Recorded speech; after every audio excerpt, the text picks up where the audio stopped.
Good day mga kanegosyo. Ako nga pala si Jepoy, isang negosyante.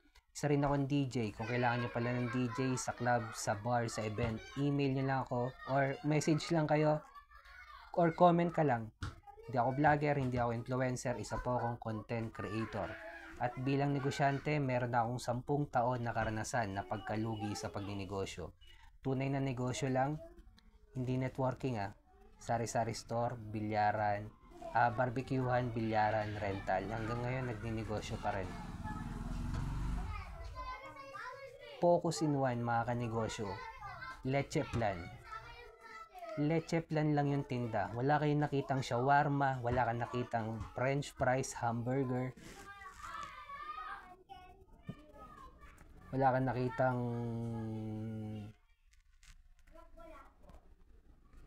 pizza. Leche plan lang, mga kanegosyo. Ito, kung nagsisimula ka pala magnegosyo, tapusin mo tong video na to, sigurado marami ka matututunan. Focus in one. At applyan to ng franchising business model or if i-scale up natin sa business level 2 business model, mga kanegosyo.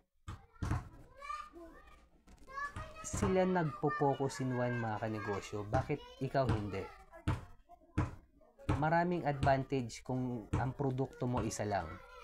Ito yung natutunan ko rin sa pagninegosyo ko Way back 2015, mga kanegosyo, naitayo ko yung sari-sari store ko malapit kung saan ako graduate ng college. Graduate ako ng Marketing Management sa Technological Institute of the Philippines sa Quezon City, Cubao.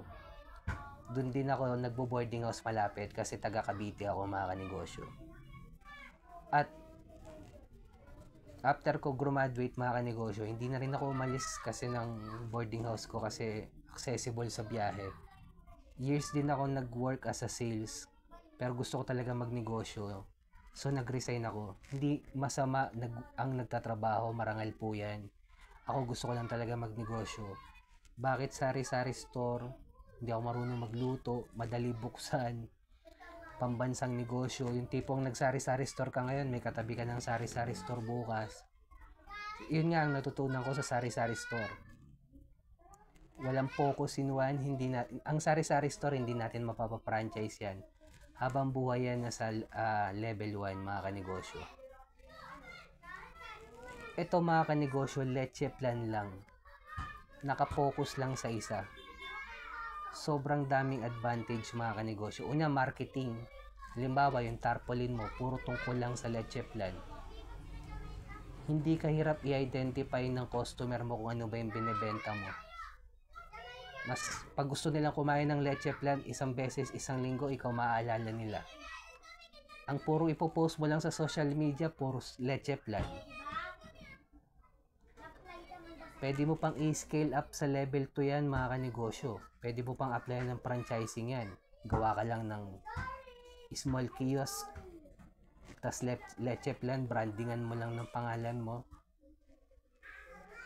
Hindi na siya kumikita sa pagbebenta ng leche plan per se, sa franchising pina. Pero, mula simula hanggang level 2, focus pa rin sa leche plan, mga kanegosyo. Tulad ng ginagawa ng negosyanteng to, mga kanegosyo.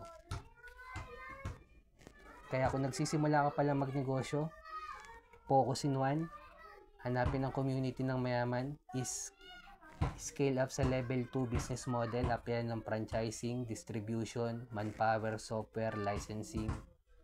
Pang-apat, kailangan na natin gumawa ng original content, kasama na sa trabaho ng negosyante yan.